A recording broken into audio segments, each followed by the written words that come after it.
understand that some things you have to ignore.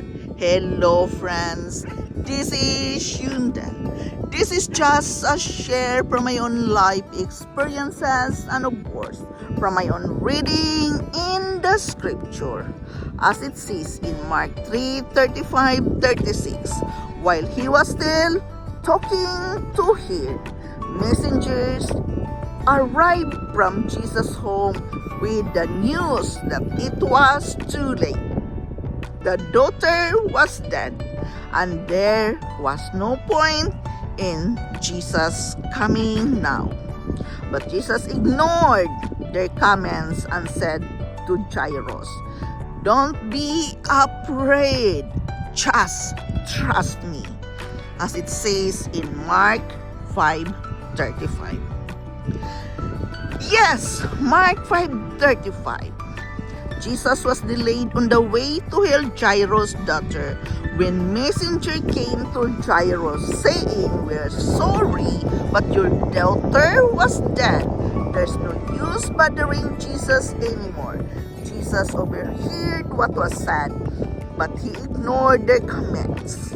Notice the principle. There are times when you overhear negative words about problems you face, but you have to ignore them. Sometimes we need to understand that we have to ignore some words we overhear. Don't dwell on it. Don't give those negative seeds any room in your soil. You're not denying the problem. You're not acting as though it doesn't exist, but you're not letting it take root. You can't have faith if there's doubt, fear, and worry. The scripture says to lean not to your own understanding.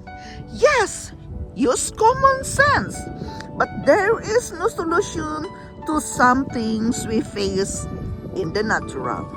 If you try to figure it out, you're going to get confused and discouraged and talk yourself out of it. You can stop, but you can hear it. But take the next step and ignore it. Jesus ignored it. You can do the same. Ignore the negative words you are hearing from others. It is very difficult to ignore it. But if you trust in God, prayed for the time you needed Him the most, He will breathe His life onto you and He will guide you to the right solution to your problem. Many times I am sharing with you that it is very important to thank Him everything. Thank Him for the trials and difficulties in our life. That means when we can thank Him for our trials and difficulties, that means we have faith and believe in Him. Thank you that no matter what other voices may be saying about my life, you have the final say. Thank you that I can stay in faith and choose to not dwell on negative reports. I believe that as I get my thoughts in agreement with your word, Jesus, that I shall overcome.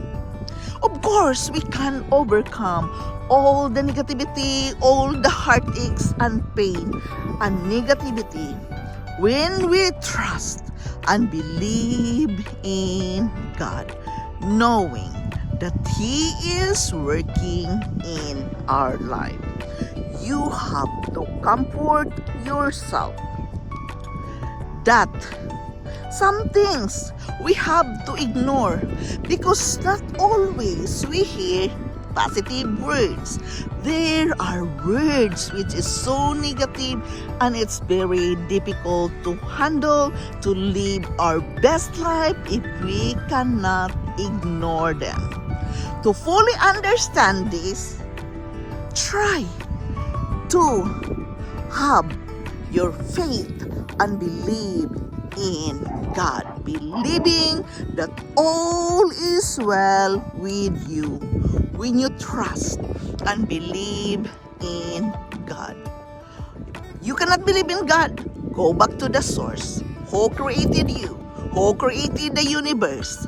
That is God's creation. Therefore, there's no reason we cannot believe and trust and have faith in Him.